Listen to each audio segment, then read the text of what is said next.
El postre que vamos a preparar se llama el Napoleón. Lo que vamos a necesitar serán los siguientes ingredientes: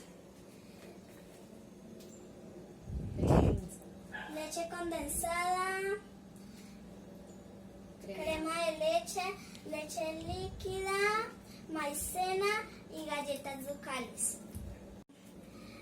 Para el primer procedimiento vamos a mezclar la maicena con la leche líquida y lo vamos a poner a fuego lento.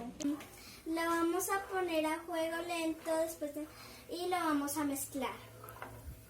Como ya empezó a hervir, vamos a poner la leche condensada y la crema de leche. Ya que nuestra mezcla está espesa, vamos a poner un poco en el recipiente, una capa de galletas y así sucesivamente. Para finalizar, vamos a espolvorear un poco de Milo y después vamos a ponerlo en el refrigerador 4 horas.